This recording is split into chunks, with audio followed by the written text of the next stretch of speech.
Hier, nous avons essayé d'établir une fondation sur le fait que Satan commence si tôt dans nos vies à essayer de construire des forteresses dans nos pensées, ce qui veut dire qu'il nous ment dans certains domaines et s'enracine dans nos pensées ou enracine ses mensonges et ses idées dans notre pensée.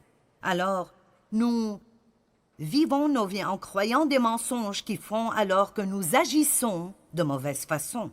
Donc, il le fait à tout le monde, et puis nous essayons de nous entendre tous, et ça devient juste vraiment une grande foire. Le seul espoir pour nous est de renouveler nos pensées par la parole de Dieu, d'apprendre à penser de la façon que Dieu veut que nous pensions, d'apprendre à dire ce que Dieu veut que nous disions pour que nous puissions être ce que Dieu veut que nous soyons, faire ce que Dieu veut que nous fassions et avoir ce que Dieu veut que nous ayons. Vous diriez peut-être, oui, je veux avoir ce que Dieu veut que j'ai.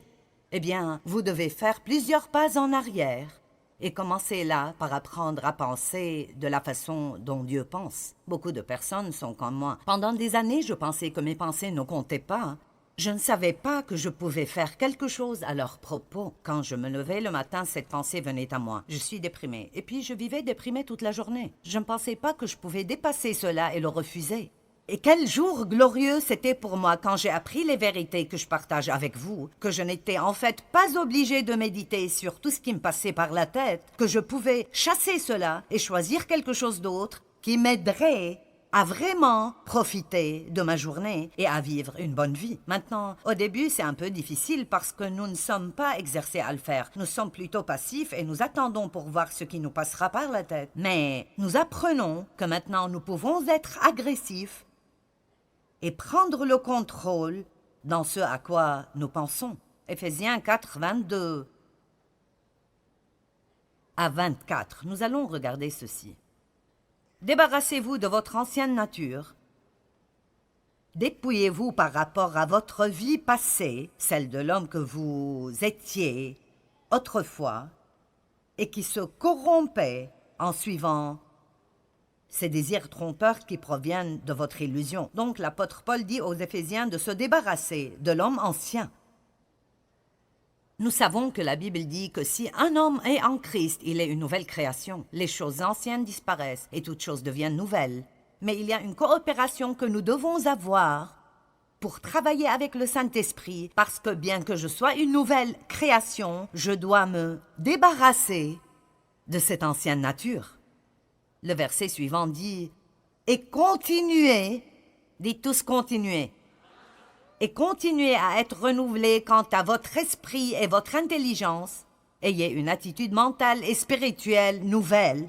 Et le verset suivant « Et à vous revêtir de l'homme nouveau, la nature régénérée, créée conformément à la pensée de Dieu, pour être juste et saint conformément à la vérité. » Donc nous voyons que nous devons nous débarrasser de l'homme ancien et de nous revêtir de l'homme nouveau, arrêter de vivre comme nous vivions avant et commencer à vivre comme Dieu veut qu'on vive. Et le lien pour arriver de l'un à l'autre est d'être constamment renouvelé dans notre esprit et notre intelligence. Là où les pensées vont, l'homme suit. C'est impossible d'avoir une vie positive et en même temps d'avoir des pensées négatives.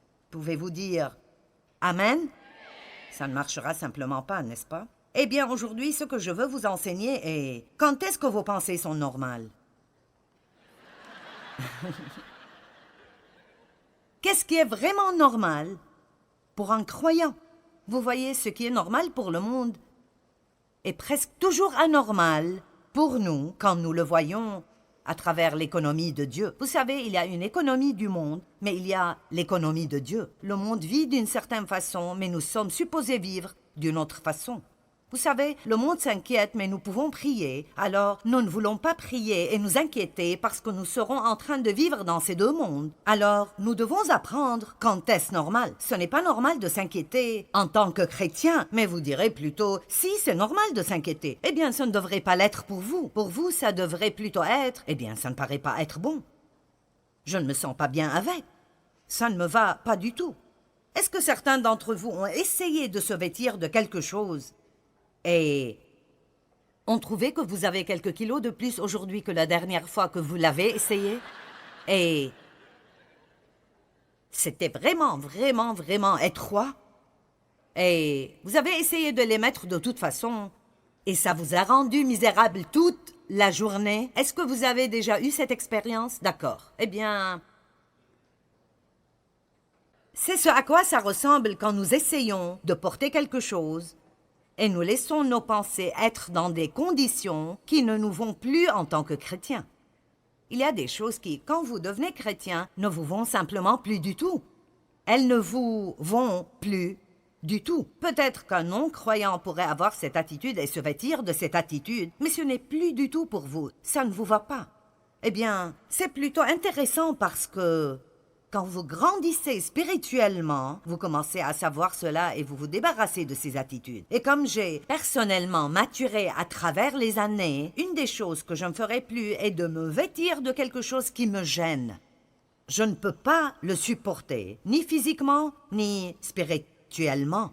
Alors, quand est-ce que votre pensée est normale? Comment devez-vous penser en tant que chrétien? Eh bien, tout d'abord, je pense que les chrétiens sont supposés avoir un esprit décidé. Nous devons savoir comment savoir ce que nous voulons faire, prendre une décision de le faire et ne pas la changer chaque quelques secondes. Colossiens 3, 2. Décidez de vous attacher aux choses d'en haut et non à celles qui sont sur la terre, car vous êtes morts et votre vie est cachée avec Christ en Dieu. Décidez de vous attacher, décidez de vous attacher, décidez de vous attacher, et non pas décider et changer d'avis, décider et changer d'avis. Vous pouvez décider que vous allez faire le ménage chez vous et ne laissez rien changer ça. Quand quelqu'un appelle et dit « Allons faire du shopping », vous pouvez dire « Non, j'ai décidé, je vais faire le ménage chez moi ». Quelqu'un vous appelle et dit « Allez, je t'invite à déjeuner ». Non, j'ai fermement décidé et je vais faire le ménage aujourd'hui. La seule façon pour nous d'accomplir ce que nous voulons vraiment accomplir dans la vie, la seule façon d'être honnête avec notre être véritable et de suivre les désirs véritables de notre cœur est de tourner nos pensées dans la direction que nous désirons suivre. Où voulez-vous finir dans la vie? Concentrez-vous sur cela et cessez de changer d'avis à chaque fois que quelque chose arrive. C'est merveilleux la victoire que vous pouvez avoir. Si vous prenez une décision, si Dieu nous a dit de le faire, c'est qu'on peut le faire. Les gens me demandent plein de questions intéressantes, mais l'une de celles qu'on me demande est « Que penses-tu de tous les voyages que tu dois faire pour faire ce que tu fais ?» Et je dis « Je ne sais pas, je n'y pense vraiment pas. Je ne peux pas vous dire ce que je pense de cela. Ce serait dangereux pour moi de penser à ce que je ressens. Parce que si je le fais assez tôt, je ne voudrais peut-être plus le faire. Alors je n'y pense pas. Pourquoi? Parce que j'ai déjà pris la décision de faire tout ce que Dieu veut que je fasse tant que j'ai un souffle de vie. Et je ne pense pas à ce que ça me coûterait, ou je dois faire très attention si je commence à penser à combien c'est difficile, et je le fais de temps en temps si je suis vraiment fatiguée. Donc, j'ai appris certaines choses à travers les années, et l'une de ces choses est que vous devez prendre une décision et ne pas même jouer avec ceci. J'ai décidé, il y a à peu près 6 ans, que j'avais besoin de commencer à m'exercer. C'est quelque chose que je n'avais jamais fait dans ma vie. Je ne voulais pas le faire, je ne pensais pas avoir le temps, je ne voulais pas de douleur. Je ne voulais rien de cela. Mon mari s'exerce depuis plus de 50 ans, et c'est l'une des raisons pour lesquelles il est vraiment en forme. Eh bien, un jour, je me suis regardée dans le miroir, et en quelque sorte, tout ce qui était ici auparavant était allé autre part. Et en fait, pour moi, j'ai senti que c'était comme si j'avais reçu une vraie révélation de Dieu, que si tu veux être forte dans le dernier tiers de ta vie, et si tu veux finir ce que je t'ai appelé à faire, alors c'est quelque chose que tu dois faire.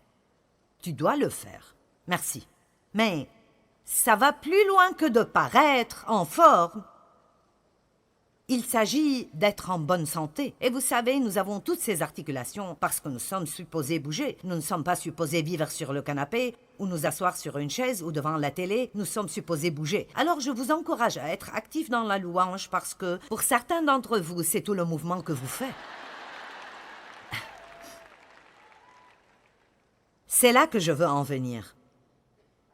Des gens me disent « Je n'aime pas m'exercer, je ne peux pas supporter d'aller à la gym, je n'aime pas cela du tout. » Vous savez, je pense que j'aime cela. Je n'en suis pas vraiment sûre, j'y vais simplement.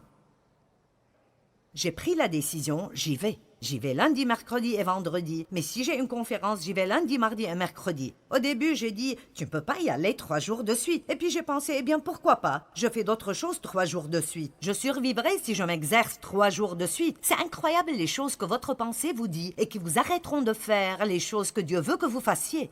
Alors je vous le dis, décidez ce que vous voulez faire et arrêtez d'y penser jusqu'à la mort.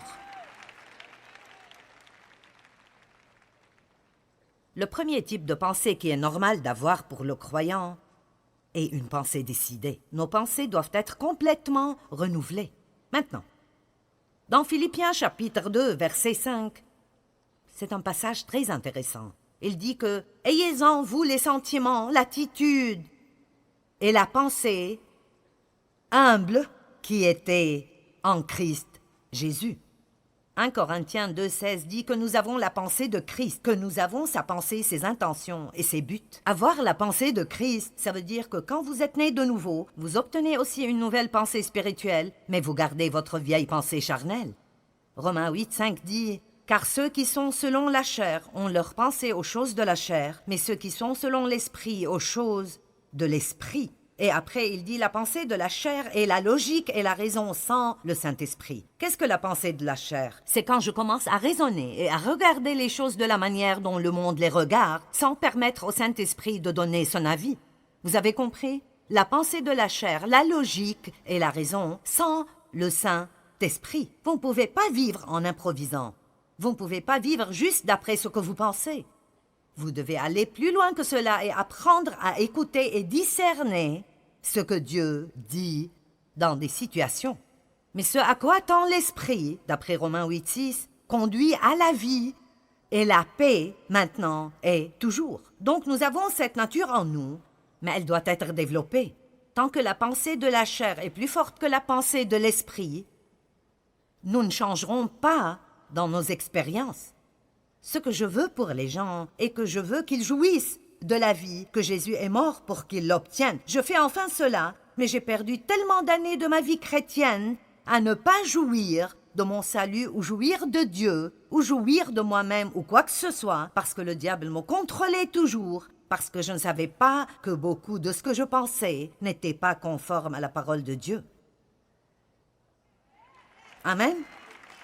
Maintenant, je ne suis pas là pour vous enseigner le contrôle mental, pour essayer de juste enseigner aux gens à penser positivement et à parler positivement sans leur enseigner à propos du sang de Christ, la croix de Christ, le salut à travers Christ. N'importe qui peut juste décider de penser positivement et oui, vous obtiendrez quelques résultats. Mais je ne parle pas d'obtenir quelques résultats d'un principe du monde. Je parle de vivre la vie que Jésus est mort pour que vous l'ayez. Et non seulement ceci, tout ce que le diable pourrait imaginer, il ne peut l'imaginer que parce que c'était l'idée de Dieu d'abord. Et alors, Dieu est celui qui nous enseigne à penser positivement, et comme les chrétiens étaient trop paresseux pour le faire, le diable l'a volé. Alors maintenant, il le transforme en une chose bizarre, farfelue, occulte, nouvel âge, qui jette Dieu hors de tout. Mais nous ne laisserons pas le monde avoir ce que Dieu nous a donné en premier. Ayez en vous les sentiments qui étaient en Jésus-Christ. Qu'il soit votre exemple dans l'humilité. Pouvons-nous parler pendant peut-être 3 minutes de l'humilité? Un esprit humble. Savez-vous que vous ne pouvez pas grandir et je ne peux pas grandir dans la parole? Je ne peux même pas recevoir la parole, ni vous recevoir le message que je partage avec vous aujourd'hui. Si vous ne l'approchez pas avec un esprit humble, vous devez approcher chaque réunion d'église en disant « Oui, j'ai besoin de ça. J'ai besoin de m'accrocher à chaque mot. J'ai besoin de ça. » Alors, si vous vous asseyez et écoutez ce que quelqu'un dit et vous pensez « Telle personne aurait dû être là aujourd'hui car elle en a vraiment besoin. » Ou avez-vous été déçu quand un prédicateur vous a partagé ce qu'il allait dire parce que vous croyez que vous saviez déjà tout à ce sujet? Je l'ai fait. Oh, mais vous savez, je savais déjà ça. Eh bien, plus maintenant. J'ai besoin de tout. J'ai besoin de tout. J'ai besoin d'être rappelé à chaque fois que je peux être rappelé. J'ai besoin que vous me le disiez encore et encore et encore. Seul un esprit humble peut être enseigné quoi que ce soit. Seule une personne avec un esprit humble peut recevoir une correction. Nous devons vouloir grandir, nous devons vouloir apprendre. Romains 12:3 dit « N'ayez pas de vous-même une trop haute opinion. N'allez pas au-delà de ce à quoi vous devez prétendre. » Maintenant, ce message est peut-être pour quelqu'un qui regarde à la télé aujourd'hui. Peut-être que vous avez un problème avec ceci. Et alors, nous allons juste vous parler parce que je sais qu'aucune de ces personnes n'a un problème avec ça. Nous avons juste tous cette belle et humble pensée. Qu'est-ce qui arrive quand nous n'avons pas une pensée humble et quand nous avons une trop haute opinion de nous-mêmes? C'est que nous commençons à mépriser d'autres personnes.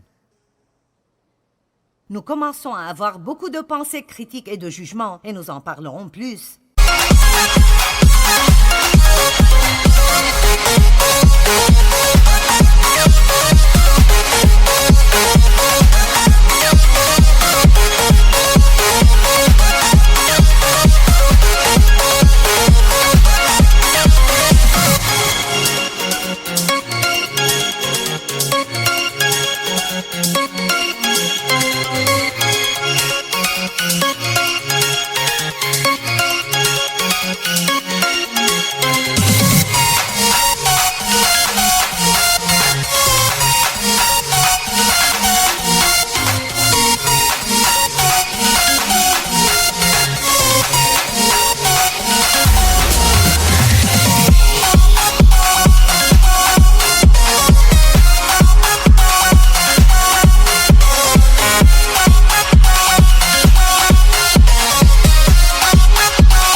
Plus tard.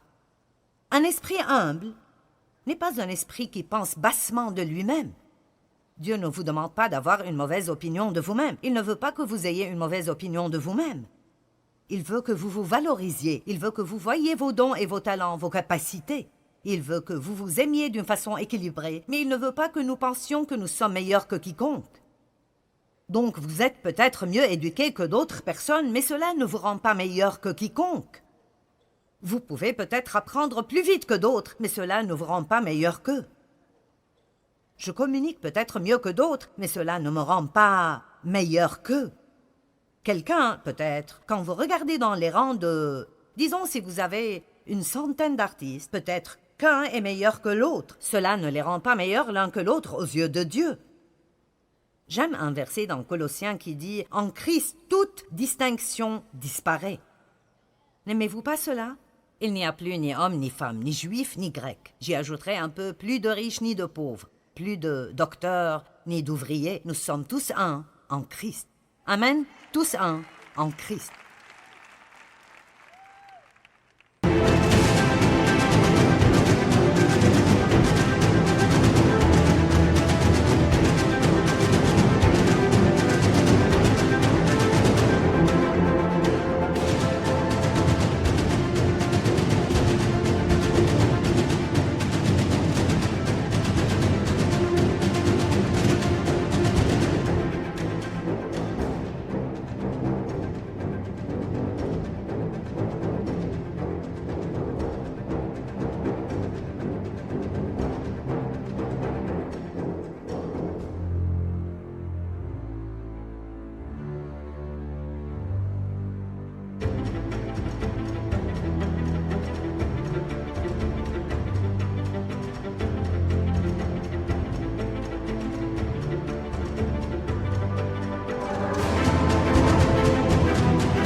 Pierre 5,6 dit « Humiliez-vous donc sous la puissante main de Dieu afin qu'il vous élève au moment voulu. » Une personne à l'esprit humble peut attendre Dieu.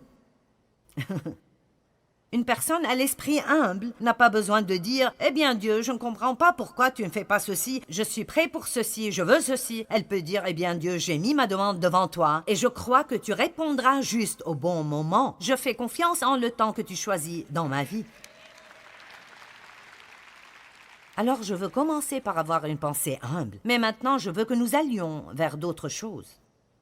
Le chapitre 9 de ce livre, le champ de bataille de la pensée, se rapporte aux pensées de doute qui viennent. Le fait que nos pensées sont vraiment partout est l'un des plus grands problèmes que nous avons aujourd'hui. Le monde dans lequel nous vivons est absolument plein de distractions. C'est étonnant comment nos pensées trouvent que c'est difficile de rester avec ce que nous faisons. Maintenant, c'est pour cela que Satan travaille si dur pour amener des distractions. Je vais faire un commentaire qui se rapporte aux réunions d'église. Les pasteurs m'aimeront après cela. C'est pour cela que nous ne devons jamais nous lever et nous déplacer dans une réunion d'église, sauf si nous avons absolument un cas d'urgence.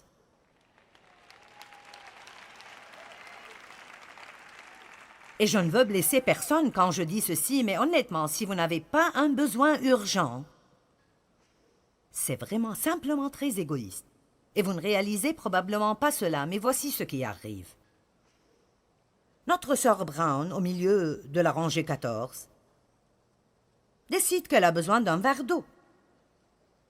Alors, elle se lève. « Excusez-moi, excusez-moi. » Tout le monde derrière la regarde partir, et puis elle la regarde quand elle revient.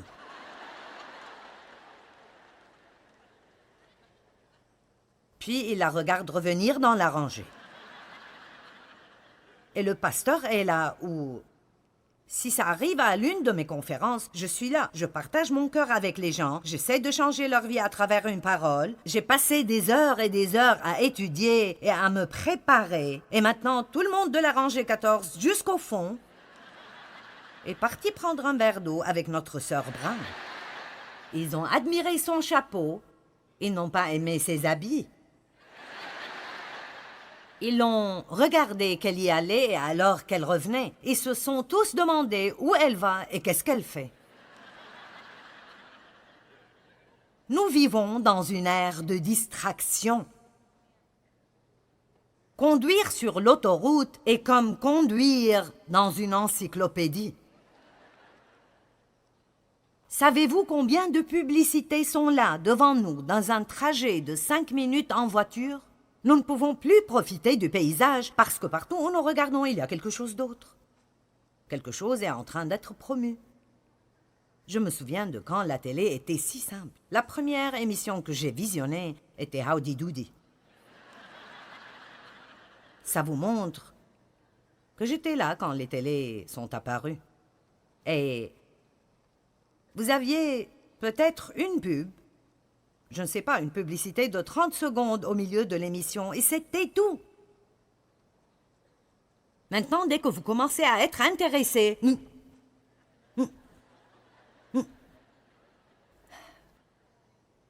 honnêtement, le monde ne changera pas, alors nous ferions mieux de changer.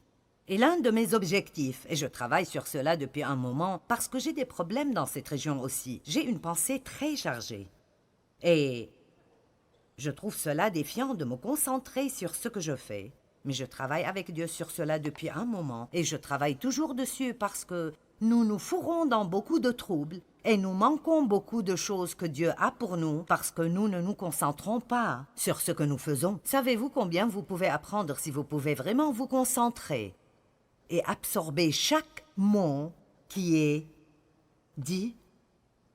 Il y a à peu près 6 semaines, j'ai trébuché sur des marches faites en pierre et je me suis blessé le bras. J'ai toujours des cicatrices ici à cause de cela. Je me suis fait mal au genou et je me suis cassé le gros orteil. Maintenant, je suis passé par beaucoup de peine. Pendant beaucoup de temps, j'ai dû aller chez le podologue, j'ai dû faire ceci, j'ai dû faire cela, juste parce que comme je montais les marches, je ne pensais pas aux marches. J'étais déjà à la cuisine faisant ce que j'allais faire quand j'allais y arriver. Ma famille doit vraiment faire attention à moi parce que je suis d'habitude une étape plus loin que là où je suis. Et l'autre jour, je conduisais jusqu'à notre quelqu'un d'autre conduisait, j'étais à l'arrière et nous allions à la subdivision. Et j'ai commencé à penser à ce que j'allais faire quand j'arriverais à la maison. Et j'ai commencé à sortir de la voiture alors que nous étions encore en route. Donc, beaucoup d'accidents arrivent parce que nous ne nous concentrons pas sur ce que nous faisons. Alors commençons à prier, que Dieu nous aide vraiment à apprendre comment nous concentrer plus et mieux, parce que nous avons vraiment besoin d'apprendre comment jouir de ce que Dieu nous donne. Dans la vie, nous devons être capables de nous concentrer. Nous ne comprenons pas les choses si nous ne nous concentrons pas. Vous entendez souvent que méditer sur la parole de Dieu aide beaucoup dans le renouvellement de votre pensée. Mais qu'est-ce que ça veut dire de méditer? Ça veut vraiment dire de simplement penser à quelque chose encore et encore, d'y réfléchir dans votre pensée et même de le murmurer à voix basse. En d'autres termes, pas à voix haute, juste en murmurant. Et je dis toujours en plaisantant que toutes les femmes savent murmurer. Et je peux vous dire que si nous nous inquiétons, alors nous savons comment méditer, parce que nous méditons sur nos problèmes, nous y pensons encore et encore et encore. Si nous commençons à faire cela avec la parole de Dieu, si nous méditons sur l'Écriture, nous y pensons encore et encore. C'est presque comme mieux mâcher votre nourriture, vous en prenez une meilleure nutrition. Et alors, je veux juste vraiment vous encourager à donner à la parole de Dieu la première place dans votre vie. C'est incroyable ce qui arrive quand vous commencez vraiment à mettre la parole de Dieu en premier.